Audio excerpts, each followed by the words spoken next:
अस्सलाम वालेकुम नाजरीन, आप देख रहे हैं हमारा ऑफिशियल यूट्यूब चैनल और मैं हूं आपकी मेज़बान यशवा कुरैशी।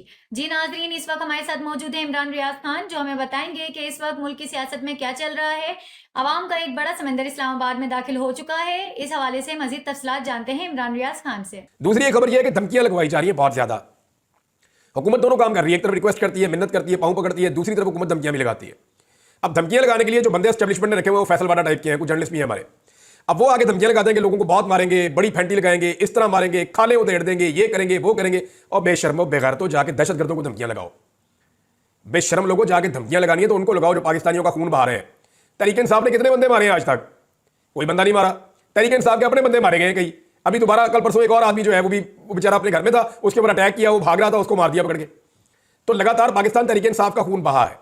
ये वो दहशतगर्द जमात नहीं है, पाकिस्तान की एक पॉलिटिकल पार्टी है। आप इससे मुज़ाकरात भी करना चाहते हैं, दरखास्तें भी आप इनसे करते हैं और फिर आप इनको धमकियां भी लगाते हैं। भाई धमकियां लगानी तो पाकिस्तान के दुश्मनों को जाके लगाओ, वहां तुम चुप हो जाते हो, वहां तुम्हारी आवाज नहीं निकलती, वहां तुम कुछ कर नहीं सकते। जब मारोगे अपने लोगों को मारोगे क्या? ये जो फैसलवाड़ा धमकियां लगा रहा है किसके पे आप पे लगा रहा है? ये जो बाकी लोग धमकियां लगा रहे हैं किसके पे आप पे लगा रहे हैं? क्या रियासत पाकिस्तान को वो ये चाहते हैं कि वो पाकिस्तान के शहरियों को ही मारे? बस दहशतगर्दों से नहीं लड़ना, मुकाबला नहीं करना दुश्मन का। तो वहां भी इनकी जुबान बंद हो जाती है। जो धमकी लगानी है अपने लोगों की लगानी है इन्होंने। अब इसके बाद जो है मोहसिन नकवी ने एक और स्टेटमेंट दिया। उसने कहा जी हम मजबूर हूं और इस्लामाबाद हाई कोर्ट के हुक्म का पाबंद हूं, और इस्लामाबाद का हाई कोर्ट जो है उसका हुक्म है कि इस्लामाबाद में कोई एहतजाज नहीं होगा तो उसकी इजाजत नहीं देंगे। और भाई इस्लामाबाद हाई कोर्ट का हुक्म क्या है, उसकी क्या हैसियत है? अभी इस्लामाबाद हाई कोर्ट ने बार बार हुक्म दिया, आगे इस्लामाबाद हाई कोर्ट में माजरत भी की, फिर भी इमरान खान से मुलाकात नहीं करवा रहे इमरान खान साहब की पार्टी के लोगों की। जूते के नोक के ऊपर रखा हुआ है सिर्फ अडियाला जेल के अमले ने इस्लामाबाद हाई कोर्ट का हुक्म। इधर वजीर दाखिला इतने अच्छे बन के दिखा रहे हैं। हाई कोर्ट्स की और जजों की इज्जत आपने खुद ही खत्म कर दी है। जब भी कभी कोई जज गैरत में आएगा और आकर कहेगा जी मेरा हुक्म क्यों नहीं माना, तो उसके सामने 100 मिसालें पेश की जा सकती हैं कि जनाब आपने 40 दफा कहा कि इमरान खान को मिलवाओ, उन्होंने नहीं मिलवाया। आपने फलां काम कहा, उन्होंने नहीं किया। आपने उसको छोड़ने को कहा, उन्होंने नहीं छोड़ा। आपने कहा इसको ट्रैवल करने दो, इन्होंने नहीं करने दिया। हजारों ऐसी चीजें की गई है कि इस्लामाबाद हाई कोर्ट या सुप्रीम कोर्ट अब अदालत का हुक्म मानना है तो जाओ जाके मखसूस नशिस्तें पाकिस्तान तहरीक इंसाफ को दे दो। तहरीक इंसाफ की मखसूस नशिस्तें हैं ना, वो उनको दे दी जाए। अदालत का हुक्म मानना है तो जो तहरीक इंसाफ के लोग हैं उनके एफिडेविट के मुताबिक उनको तहरीक इंसाफ का साबित किया जाए। अदालती हुक्म इन्होंने सिर्फ वही मानना होता है जहां पे इन्होंने फस्तायत, जबर और जुल्म के लिए अदालती ऑर्डर का सहारा लेना होता है। और एहतजाज एहसन साहब ने कहा है कि जी अदालत जो है ना दफा 144 नहीं लगा सकती। ये जज का इख्तियार ही नहीं है कि वो पुरअमन एहतजाज को रोक सके या उससे मना कर सके। उसकी वजह यह है कि ये आईने पाकिस्तान के अंदर ये हक मौजूद है और इस हक को छीना नहीं जा सकता। अब एक और चीज है नाज़रीन, वो मैं आपके साथ शेयर करता हूं कि और किसी को यकीन है या नहीं है, मौजूदा हुक्मरानों को पूरा यकीन है कि इनकलाब बिल्कुल करीब आ चुका है। वो इसलिए कि मैंने मुख्तलिफ जगहों से रिपोर्टें इकट्ठी की तो पता चला कि इनके अपने घरों की तरफ जाने वाले जितने रास्ते हैं ना, उन सब के ऊपर डबल सिक्योरिटी खड़ी की गई है। वहां ज्यादा कंटेनर पहुंचाए गए हैं, वहां ज्यादा रुकावटें लगाई गई हैं। यानी इनको इस बात का आइडिया है कि किसी वक्त भी पाकिस्तान में इनकलाब आ सकता है। ये उसको रोकने की पूरी कोशिश करेंगे, पूरी रियासती मशीनरी को इस्तेमाल करेंगे, पुलिस को इस्तेमाल करेंगे, इदारों को इस्तेमाल करेंगे। लेकिन जो इदारों के अंदर लोग काम करते हैं, क्या उनके बच्चों ने भी इन्हीं हुक्मरानों के बच्चों का गुलाम रहना है? वो इस बात को सोच लें। उन्होंने तो अपनी जिंदगी में गुलामी कर ली है, लेकिन अगर आज पाकिस्तान के अवाम आपकी गुलामी खत्म करने के लिए निकल रहे हैं और आपके बच्चों के मुस्तकबिल के लिए निकल रहे हैं, तो कम से कम इस बात के ऊपर गैरत खाइए और अवाम का रास्ता रोकते हुए इस बात का एहसास रखिएगा कि वो आपके बच्चों के मुस्तकबिल के लिए निकले हैं। मुझे अच्छी तरह एक बात याद है, मुझे वो उठाकर ले गए ना ये एंटी करप्शन वाले, मुंह पे कपड़ा डाल के रात को। वहां जाके इनका कोई सीनियर ऑफिसर था, वो आ गया, डायरेक्टर था, वहां मुझे बांध के बैठाया हुआ था। वो मुझे आकर कहता है कि इमरान भी अपने बच्चों का सोचे। मैंने कहा मैं तो तेरे बच्चों का भी सोच रहा हूं भाई, मैं सिर्फ अपने बच्चों का तो नहीं सोच रहा। तो वो बंदा चुप हो गया। फिर उसने मुझे कहा कि यार हम आपको डिजर्व नहीं करते, हम लोग बड़े बुरे लोग हैं, मैं बाहर से बड़े ख्वाब देख कर आया था इस मुल्क में कि मैं तब्दीली लेकर आऊँगा, मैं सरकारी नौकरी करूँगा, इंसाफ करूँगा, और हमने कुछ भी नहीं किया। इमरान भाई सीरियसली हमने इस मुल्क को बर्बाद कर दिया। ये उस बंदे ने मुझे बात की थी। भारत इनको पूरा यकीन है कि इनकलाब दस्तक दे रहा है और बहुत करीब पहुंच गया है। उसे कुचलने के लिए पूरी रियासती मशीनरी और वसाइल लगा रहे हैं। इतने डरे हुए हैं कि अपने घरों की तरफ आने वाले रास्ते सबसे ज्यादा इन्होंने बंद किए हुए, पूरा बंदोबस्त वहां लगाया हुआ है। ये जो मैच है ना इस वक्त 24 नवंबर वाला, ये मैच इमरान खान बगैर डरे खेल रहा है। इमरान खान एक बात करते हैं ना कि जो टीम हार के डर से मैदान में उतरती है वो जीत नहीं सकती, और ये टीम जो है वो हार के डर से मैदान में उतर रही है।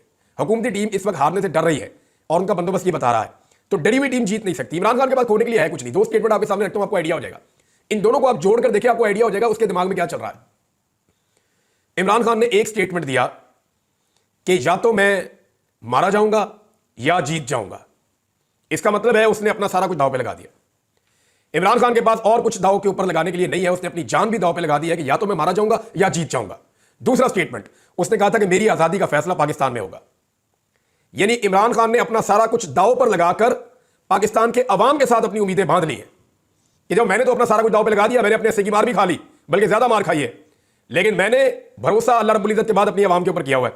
वो बाहर किसी को नहीं कह रहा मुझे छुड़ाओ, कोई डील नहीं कर रहा, किसी से राब्ता नहीं कर रहा, वो एक ही बात कर रहा है कि मेरी पब्लिक फैसला करेगी, ये बंद कमरों के फैसले नहीं होंगे।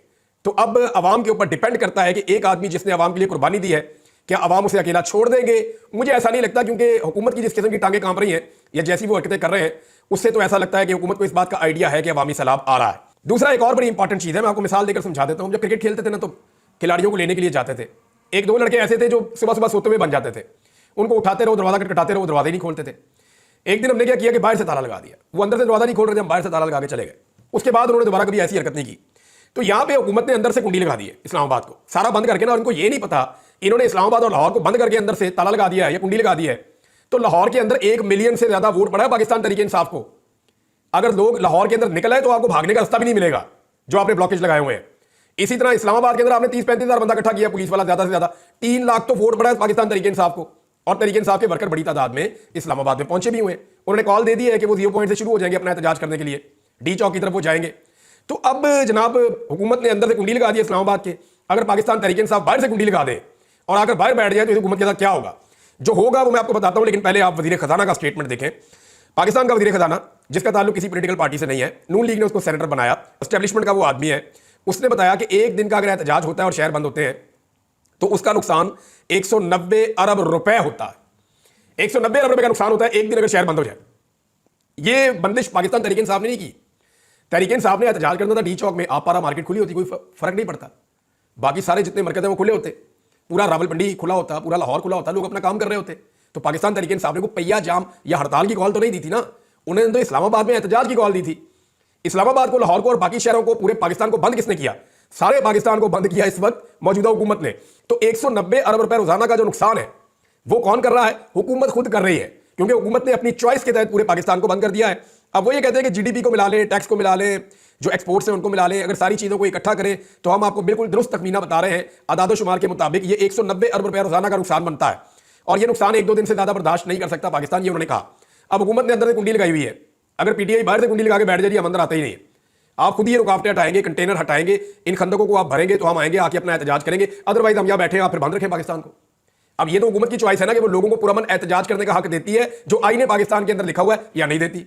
अगर हुकूमत आईने पाकिस्तान के अंदर लिखा हुआ पुरअमन एहतजाज अवाम को नहीं करने देती तो फिर हुकूमत जिम्मेदार है कि रोजाना 190 अरब रुपए का नुकसान हो रहा है, और ये पाकिस्तान, इसका खुमियाजा पाकिस्तान भुगतेगा। फॉर गॉड से हुकूमत को समझना चाहिए, इस बात को अंडरस्टैंड करना चाहिए कि इससे वो निकालेंगे क्या, इससे तो काम और खराब करेंगे वो। देखिए एक चीज बड़ी क्लियर है कि इस दफा अगर ये माफिया बच गया ना, तो फिर इनको एक दफा फिर ऑक्सीजन मिल जाएगी, और फिर ये पाकिस्तान के फैसले बंद कमरों में करते रहेंगे, अवाम की राय के खिलाफ करते रहेंगे। यहाँ पे मईशत भी खराब होती रहेगी, महंगाई भी बढ़ती रहेगी, दहशतगर्दी भी बढ़ती रहेगी, करप्शन और लूटमार बढ़ती रहेगी, जबर और फस्तायत जो है वो इसी तरह जारी रहेगा। चंद खानदानों की हुक्मरानी है, वो पहले भी चल रही है, आइंदा भी चलेगी। अब हम अपने बचपन से ये चीजें देख रहे हैं, हमारे बड़ों ने इनके खिलाफ लड़ाई नहीं की, इन माफियात के खिलाफ, और अगर हम भी ये लड़ाई अपने बच्चों के लिए छोड़ जाएंगे तो कल उनको लड़नी पड़ेगी। लेकिन इस लड़ाई में इनको शिकस्त होनी है एक दिन, आज हो जाए, 10 साल 20 साल बाद हो जाए, लेकिन इन्होंने इस लड़ाई को हारना है एक दिन, इनको सरेंडर करना पड़ेगा एक दिन। तो इस माफिया से अगर आप लड़ लेंगे तो आपके बच्चों को नहीं लड़ना पड़ेगा, और अगर आप नहीं लड़ेंगे तो जिस तरह आपके बड़े आपके लिए लड़ाई छोड़ गए हैं, कल आप अपने बच्चों के लिए इस लड़ाई को छोड़कर चले जाएंगे। हुकूमत इतनी बुखलाई हुई है, नाज़रीन के रास्ते बंद किए हुए और एम्बुलेंसें उसके अंदर फंसी हुई है। जेलम में रिपोर्ट हुआ कि एक शख्स जो है वो जा रहा था एम्बुलेंस के अंदर, उसको मरीज को लेकर जा रहे थे उसके लवाहिकीन, और फिर वो वहां पे जाम बहक हो गया, बाद में रास्ता फिर भी नहीं दिया, तो वो हाथों के ऊपर उठा के उसकी लाश वहां से उसके लवाहिकीन लेकर गए। एक बच्ची का वालिद जो है वो मिन्नतें करता रहा बड़ी देर तक कि आप रास्ता खोल दें, मुझे अपनी बेटी को हॉस्पिटल लेकर जाना है, लेकिन उस बच्ची को अस्पताल नहीं जाने दिया गया। वो बच्ची भी वहाँ इंतकाल कर गई, उसका बाप उसकी लाश गोद में उठाकर लेकर जा रहा था। पाकिस्तानी मीडिया ने नाच नाच के बेशर्मी के घुंघरू तोड़ देने थे अगर ये काम किसी और जगह पर हुआ होता तो, क्योंकि ये मरियम नवाज की हुकूमत कर रही है, क्योंकि ये शहबाज शरीफ की हुकूमत कर रही है, और ये लोग मीडिया का पेट भरते हैं, मीडिया को पैसा देते हैं, लिहाजा मीडिया कुछ बोलने के लिए तैयार ही नहीं है। बेशर्मी की इंतहा है।